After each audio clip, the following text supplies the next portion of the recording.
Hi guys, welcome back to the channel. I'm Office Bloke Daz. I'm Gaynor. Alright Gaynor, with a bit change of scenery again here now. Yes. Bit more Mr Ballen. Yeah. Do like a good storyteller. He is very good And he storyteller. tells stories. There's certain stories that I've heard that I've not heard him say. Right. Do you know what I mean? I've heard a story, Yeah. and when I've come on here, he's got them on his videos. Oh, so I'm okay. like, you know some of them. I've not heard of this one. Yeah. We're going to go with Evil Brother's Deadly Plan, caught on camera. We've all got an Is it evil. your- I was We've gonna all say, got, is it all got an your evil brother? brother, haven't we? Anyway, here we go. Mr Ballen, Evil Brother's Deadly Plan, caught on camera. Several years ago, prank videos were huge on YouTube. Basically, a prank YouTube channel would go out in public and they would do something to some unsuspecting person and they would film it, and that video would get tons of views on YouTube. Well, during this prank heyday, there was one YouTube channel that pulled off a prank that really stood out amongst the thousands and thousands of others that were getting pumped out during this time. And the reason this particular prank stood out was because, one, it was masterfully planned, two, it was brilliantly executed, and three, most memorably, it had massive intended and unintended consequences.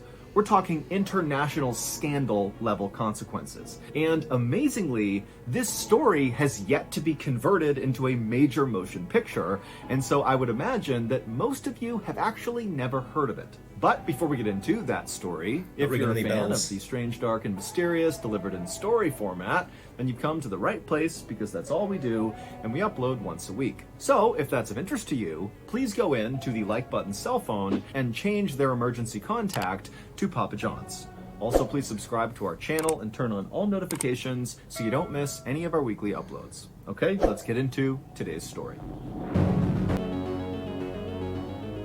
On the night of February 12th, 2017, a young woman named Aisha saw something coming over to her that surprised her so much that she gasped and she put her drink down on the bar. The bar she was at was called the Hard Rock Cafe in Kuala Lumpur, which is the capital city of Malaysia. This night for City Been in had there. already been one of the Been in there, best haven't we? in recent memory, but now it was getting even better because a waitress was walking over to her carrying a birthday cake with a candle lit in the middle, and City knew it was for her. So she stepped forward kind of bashfully, and all of City's friends who were there with her kind of formed up around her, and as the waitress came over to City, the friends all immediately began singing happy birthday to City. It was City's 25th birthday, and she could not believe how far she had come.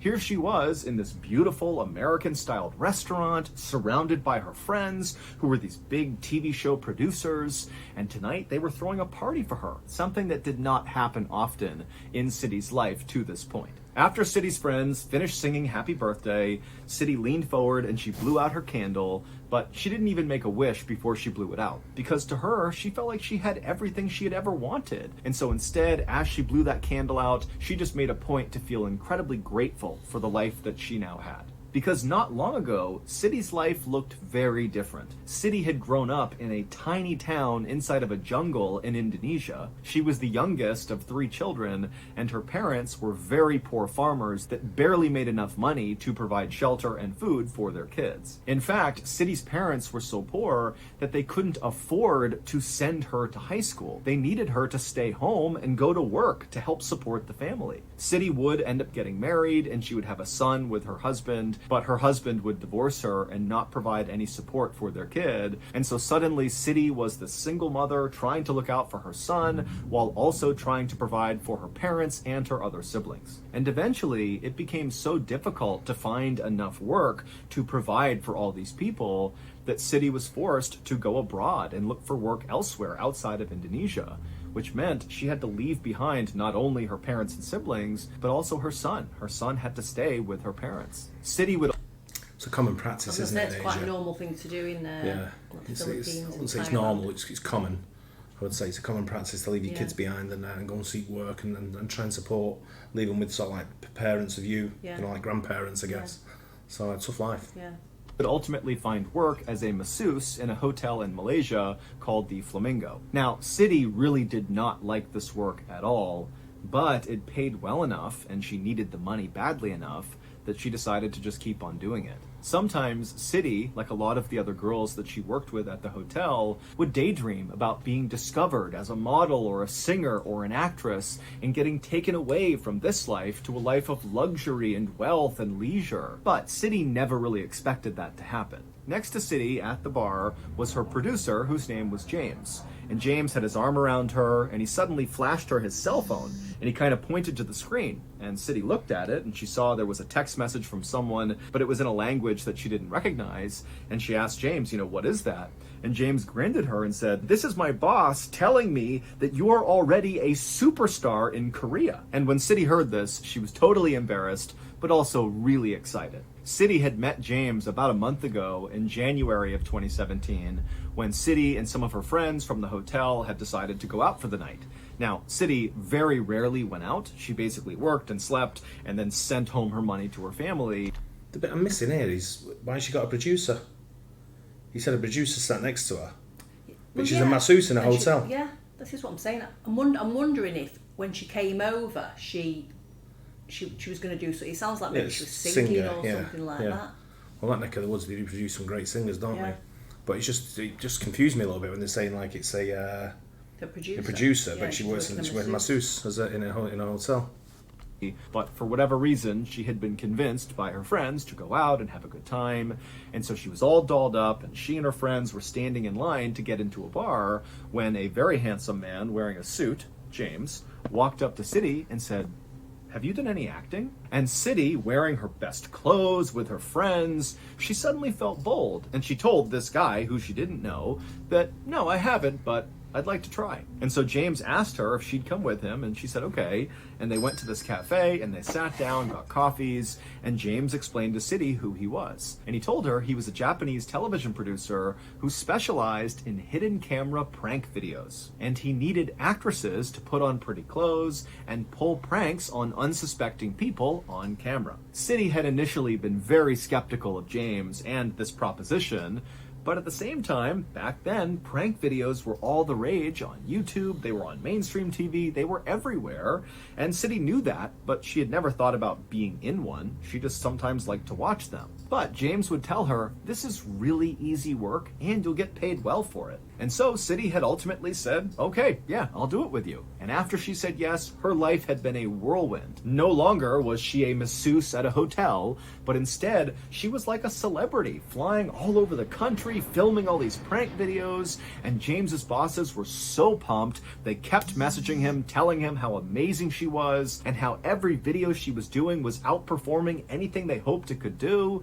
I mean, everything was going perfectly. City took a few more bites of her birthday cake, and then she checked her watch and saw it was almost 10 p.m., which for James and her other friends might be early, but for City, that was pretty late. Plus, she had already had a lot of alcohol that night, and so that was making her more tired. And so she told James and the others she was going to leave, she thanked them for the party, and then she headed out and went to her hotel. As soon as City was in her room, she immediately called her mother.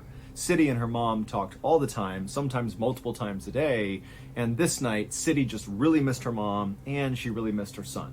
And as soon as she called her mom picked up and they chatted for a bit. And City told her all about how she'd had this amazing birthday party and how excited she was about the next day because they were shooting a really big prank. It was going to be their biggest one yet, and it would have the biggest payout of any of the videos she had done so far. This one, tomorrow, was going to pay her $100 US. And City told her mom, "Don't worry, I'm sending all of it back home to you all." City's mother was so thankful and so excited for her daughter, and she said, "That's wonderful, get a good night's sleep, and I'll be thinking of you tomorrow." And after that, City talked to her son for a couple of seconds, and then they hung up, and City crawled into bed, she turned off the light, and she tried to sleep, but she couldn't. She was too excited about tomorrow's shoot. She and James had been talking about this particular prank for the last week, and they'd been rehearsing it over and over again, and now here she was on the precipice of actually doing it in real life. The pranks that City did were all pretty similar and pretty simple. She and James would go to some train station or some hotel or some other public area, and they would identify an unsuspecting older man, and then City, all dressed up, would go up to this guy while she was being filmed at a distance, and she would either kiss the man on the cheek or spray him with perfume or rub chili oil on his hand, and then she would giggle and run away, and then the camera crew would zoom in on the man's face as he's kind of bewildered and trying to figure out why that had just happened. But tomorrow's prank, even though it was pretty similar to the ones she had done, it would be the first time she'd be working with another actor. In fact, 2 other actors. One of the actors was a woman who would be doing the pranking with City, and then their target, the unsuspecting man, was also an actor. James and the Japanese television production company had insisted that for this prank to work, this guy really did need to be in on it. City had already met and rehearsed a couple of times with the other woman who she'd be doing this prank with, but she had not met the third actor, the unsuspecting man, yet. She'd be meeting him the next day, actually during the prank. City would eventually fall asleep that night, and then her alarm would go off fairly early the next morning, and when it did, City immediately got out of bed and she got dressed in a dark form-fitting outfit. She put on some red lipstick, and then she hustled out of her room, downstairs, and out of the hotel to meet James, the woman actress she'd be working with that day, and the other producers who were involved in the production. Then, as a big group, they hopped in a cab and went to the international airport where this big prank was going to take place. And when they got there, they made their way to a restaurant in the departures area to wait for the third actor, the unsuspecting man, to show up so they could begin the shoot. And while they waited, City and the other actress she'd be working with struck up a conversation. The other actress's name was Duan Thi Huang, and she was a 28-year-old woman from Vietnam. And just like City, she had come from a poor family, and she had gone abroad to find work to help support her family, and it was during this time that she was abroad that she was recruited to star in these prank videos. But unlike City, who daydreamed about maybe being a singer or a model or an actress or something someday, for Do-won, acting was the only thing she ever thought of. Her whole life, the only thing she ever wanted was to be an actress. In fact, Do-won had left school to pursue a career in show business. She had been on a show called Vietnam Idol, but unfortunately did not make it past the first round, and she had actually done a few other prank videos with a different production company, but neither of those 2 ventures had ever really panned out. It wasn't until she was recruited by James and his team to be a part of these videos that Do-won finally felt like she was on the right track. And as they talk, there's a lot of people that are just desperate to be famous, aren't they? Yeah, well, what it is with things like this, you're coming from a third world country, places like Vietnam, not so much Malaysia, but you do get it in certain parts of Malaysia, she was from Indonesia, wasn't she, the other one, she was working in Malaysia. Indonesia is very third world when you go to some other parts of it, but you look at it and it's their way out, and they live in the dream. They live in a dream. Yeah. That one day they'll get found and they'll end up in the USA, or they'll end up in showbiz somewhere around the world doing something, whether it be in Asia or whether it be in the West. Yeah. But for them, it's a dream, and that's all they've got because they've got a shit life. I also know people over here that are desperate for fame, and maybe. And they take like this. Obviously, I'm not going to name any names, but there was somebody in particular that for many years was convinced he was going to be famous doing a job that everybody knew was never going to happen, and he works just a basic wage now. He never got famous, and he's probably like close to 60 now. Still pushing now. Yeah, just a bit sad, isn't it? Yeah. Part of these videos that Do-won finally felt like she was on the right track. And as they talked, City couldn't help but feel like Do-won was just a little bit weird. She did like Do-won, she had no issues with her, but Do-won had chose to wear, for this big shoot today, a very childish outfit. Instead of wearing something similar to what City had on, which City imagined she would be, Do-won was wearing this weird childish-looking t-shirt that just said LOL on it, and she was carrying around with her everywhere this huge oversized teddy bear. But City just chalked it up to, maybe James and the other producers told Do-won to dress this way, and that's why. The group took their time at breakfast inside of this restaurant, just waiting for this third actor to show up, and finally, at 9 a.m., so after an hour of just sitting there, one of the producers actually said, "Hey, there he is right there. And so City and Doan and James, they looked out into the very crowded area, and sure enough, where the producer was pointing was this guy who looked exactly like all of their other victims. He was this middle-aged, stocky guy carrying a briefcase who totally blended in with the hundreds of other people out there. And the producers told City and Doan that it looked like this actor had already begun the scene. He was already heading over to the self-check-in kiosk, which was like the start of this prank. And so they told City and Doan, like, go, start the prank. And so City grabbed the perfume that she was given to spray in this guy's face, and the producers rushed to rub this oil on Doan's hands, along with give her a wet cloth, because that was what she was going to need for her side of this prank. And then City and Doan stood up and began making their way out into the very crowded terminal. And as she walked, City couldn't help but feel very nervous, because she knew this was her big chance to show James and the other producers that she could work well with other actors and that she could do a fairly complex prank. City and Doan made their way right behind the third actor, and as he continued to punch the screen of the self-serve kiosk, the two women split up, just like they had rehearsed. City walked around the man and got on the backside of this kiosk, basically looking at the man who was looking down at the computer screen, and Doan stayed where she was. And then Doan looked up at City and nodded, which was the signal, at which point City rushed forward right in front of this guy, who looked up and acted surprised, and then Doan ran up behind him and grabbed his face and rubbed her hands and that wet cloth all over his face, and then City, as soon as that was happening, sprayed the perfume on the guy's face as well, and then the two women kind of giggled and said sorry, and then walked away in separate directions. As City walked to the bathroom to wash the perfume off her hands, she was very conscious of the fact that she was still very likely being filmed, and so she checked her hair a couple of times and made sure her clothes were just right, and then she disappeared into the bathroom, she washed her hands, and then she looked up at the mirror and she smiled, because she knew she had nailed this prank and she was going to be a star. After City had finished washing up, she left the bathroom and made her way over to the meetup point, kind of on the other side of the airport, where Doan, James, and the other producers were going to meet up, but no one was there. And she thought that was weird, because they had totally planned to meet at this point after the prank. But after a little while, City told herself that, maybe they had already headed down to the taxi waiting area, and that's where they are, and they're waiting for me. So City left the airport and went to the taxi waiting area, but when she got there, she found herself alone again. And so City would stand there looking around, waiting for about 15 minutes, and when still she didn't see anybody, she texted James and said, where are you? But she didn't get a response, and so feeling kind of annoyed, City finally just flagged down a taxi on her own, hopped in, and told the driver she just wanted to go back to her hotel. And then on the drive to the hotel, City started to get car sick and kind of nauseous, and she figured it didn't help that she had drank a bunch the night before, so she was still a little bit hungover, and at some point she actually had to tell the driver to pull over so she could vomit outside. And so finally, when City got... This ain't some kind of substance that they've... That's what it sounds to me as though she's the one that's been pranked, and the oil or something that they're putting into her hands is sunk into her bloodstream, and it's making her ill.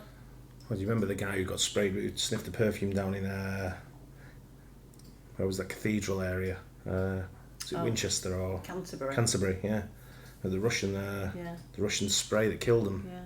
Back to her hotel and got back to her room, she felt so crappy and she was so upset with how everything was going that she didn't even bother to get undressed. She just jumped into her bed and fell asleep. City would sleep for several hours, and when she woke up again, she still felt totally hungover and gross, and she rolled over and checked her phone, expecting to see a message from James explaining why they had ditched her after the prank, but there was no messages or phone calls from anyone. And so City was totally annoyed and frustrated, but just couldn't deal with this right now. And so she put her phone down and fell asleep for the rest of the night. The next morning, when City woke up, she felt like a brand new person. She was not hungover anymore. She rolled over and grabbed her phone, again expecting to see a message from James or someone. There wasn't anything, and so she called James. But as soon as she called him, she could tell his phone was now off. And so suddenly, City thought to herself, wait a minute, did the prank go badly? Did I do something wrong? Is that why they're ignoring me? And then also City thought to herself, am I still gonna get paid for this prank?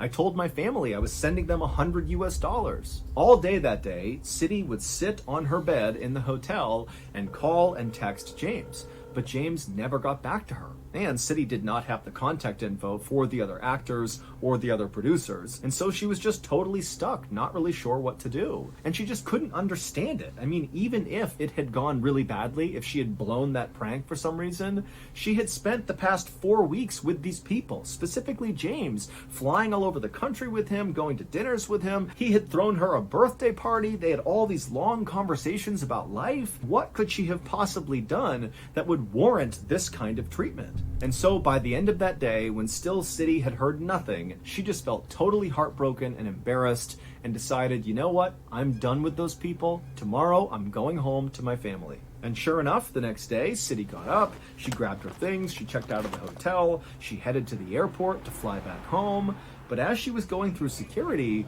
she heard all this commotion behind her, and she turned and she saw 6 heavily armed police officers sprinting in her direction. And so instinctively, City tried to get out of the way to let them run past her, but instead of the men running past her, they ran right up to her, grabbed her, flipped her around, and put her under arrest. And immediately, City's like, oh my goodness, this is what's been going on. They've been ghosting me for 2 days here because they were setting me up for another prank. I'm part of the prank now. James must be nearby filming, and they've sent these fake police officers to arrest me. And so this is all going to be on the show. And so feeling totally relieved, City began to laugh and said to one of the officers, oh, so this is a prank, huh?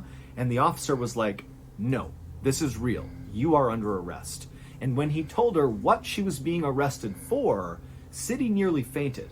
Here's what really happened during City's last big prank. After City and Do-won had run up on the third actor and Do-won rubbed that towel on his face and then City sprayed him with perfume, the 2 women had then disappeared into the crowd, and then the third actor just stood there staring blankly. And then he had kind of stumbled away from the kiosk over to a receptionist where he told her that he was feeling really dizzy. The receptionist could tell this guy definitely needed help. He was unsteady on his feet, his face was all wet, and he was speaking kind of frantically. And so she grabbed a few employees of the airport and they clustered around him and began walking him to the medical clinic that was in the airport. And as they escorted him to this clinic, the man began saying he was in so much pain, and he kept walking slower and slower. And then finally, when they actually got him inside this clinic, just a couple of minutes later, he was on the ground having a seizure. Immediately, the medical staff rushed to the man's aid, and they injected him with a medicine to stop the seizure. And then with the help of airport staff, they lifted him up, put him on a stretcher, and then rushed him to an ambulance that was supposed to take him to the hospital. But he would die on the way there. City and Do-won had no idea this had happened to the third actor after the prank. The 2 women had gone into separate bathrooms and then basically just missed each other. They came out staggered to the meeting point and they didn't see anyone. They both went down to the taxi waiting area thinking that's where everyone had gone. And again, City and Do-won just didn't see each other, and they both got in their own taxis and went back to their own hotels. As for James and the other producers, the reason they were absent after this prank had ended is because they planned to be absent after this prank. As soon as they saw City and Do-won pulling off this prank successfully, they all got up from that restaurant and promptly rushed to board planes that would take them out of the country. Because James and these other producers were not really producers. They didn't have a prank show. It was all a charade. In reality, they worked for the North Korean government, and James, whose real name was Ri Ji-woo, had been tasked by the North Korean government to recruit gullible women, aka City and Do-won, to participate in a top-secret mission that could easily get them killed. In fact, this mission was so sensitive and so dangerous that James and his other TV producers had to live undercover for weeks with Do-won and City kind of slowly convincing them that this was all legitimate and that what they were going to do was just a prank, not a top secret mission. City and Do-won had both been recruited by James because they both were vulnerable and poor. City was also known to be very naive and believed anything she was told, and Do-won was very immature and childlike and overly trusting. All the prank videos that City and Do-won had been independently filming with James and their crew in the weeks leading up to this big final prank had not been episodes episodes of a prank show. They were actually doing pranks on actual unsuspecting people, but it was all rehearsals. James and his crew wanted to make sure that City and Doan, one, thought this really was a prank show, and two, that they were able to actually do the prank, that they wouldn't chicken out at the end. And on the morning of February 12th, 2017... You know, when I think about this now, I do remember this story. I remember a woman putting something in the guy's face at one of the airports. For some reason I thought he was sat down. I didn't really think but he was like a cousin of Kim Jong-un who defected North Korea. I do remember something happening in the airport. Yeah. And it was like it was a I relative it was of like spraying perfume or something. I don't remember him spraying perfume. I remember going up and putting a cloth in the face or something. And I think when the news story broke, they were saying something like she's an assassin. She's like a North Korean assassin, and she's been sent to. For some reason, I thought it was Singapore as well, but it wasn't, obviously, I don't think it's the same one. But that's the only one I'm thinking of associating with it. It was some kind of relative of Kim Jong-un. Right. So, let's see. But this is wild, isn't it? Crazy. Incredible. The day of the big prank, which in reality was the big secret mission, the perfume that City was given was not really perfume, and the oil that was rubbed on Doan's hands was not really oil. They were the ingredients for a deadly nerve gas called VX. Now, separately, these ingredients would not have harmed either of these two women, but when you combine those ingredients, that's when it turns into a deadly poison. And so that was why City and Doan had been told to do this prank together, because James and his crew needed them to mix the VX gas on their target's face. And the target was not an actor. His name was Kim Jong-nam, and he had no idea what was going on when City and Doan touched his face and sprayed him with perfume, but he was dead within 20 minutes. And his death would have been exceptionally painful. It would turn out City and Doan had been tricked into participating in one of the biggest political assassinations in recent history, because Kim Jong-nam, the target, was actually the exiled brother of the leader of North Korea, Kim Jong-un. I remember it. And it's widely believed that Kim Jong-un is the one who actually authorized this assassination. Wow. Both City and Doan were initially charged with murder in Malaysia, which comes with an automatic death sentence, but those charges were quickly dropped when it was discovered that these two women were clearly victims as well. Surveillance video at the airport shows City and Doan handling the extremely deadly nerve agent ingredients so casually, and then after they pulled off their prank, which meant they now had VX gas on their hands, they casually were touching their hair and touching their clothes. It's obvious they have no idea what they're doing. The sickness that City started to feel after the prank was not a hangover.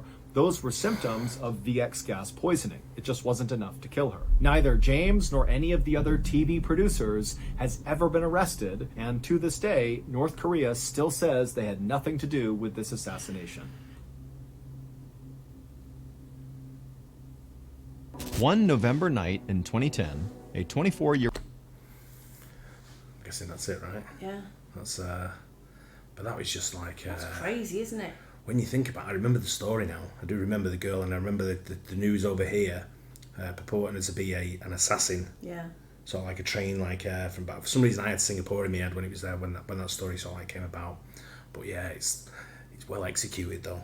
When Just you think shows about how it. vulnerable some people are. Yeah, but how well executed is that? Hey, that they've done that, they pulled that off. Yeah. Shit. I know. Right? That's just wild, It right? is wild. That's something I'd get caught up in. Yeah. If anyone, it's like anyone comes to me, if someone comes to me and said, "Do you want a $3 million?" I'll be like, "No." Yeah. Just leave me alone. Yeah, they're paranoid. Yeah, but it's that's a crazy story. When, right? when it was like up towards the end, I'm thinking, evil brother's deadly plan caught on camera. Have they got the wrong But yeah, it's amazing what can happen. Yeah. You know, when you think about it, he set someone else up. They've set someone else up to kill somebody, murder them, and then just disappear straight away. Yeah. Straight off on flights. Yeah. That's It's a amazing lot. that they've never been found. Well, if they're in North Korea, they're never going to be found, are they? If they do it on behalf of that Yeah. nutcase. Yeah. You know what I mean? Wow, crazy story, but well, It's crazy. but well told again by Mr Ballen as Yeah. always. Yeah, really good. Hope you guys enjoyed it. Let us know if you want to do more Mr Ballen. Yeah. If you enjoy it, it's a longer one than what we normally do. We are going to start doing longer content for the true crime stuff. Yes. So if you're enjoying it, don't forget to hit a like and subscribe. We'll catch you guys on the next one. Bye. Cheers.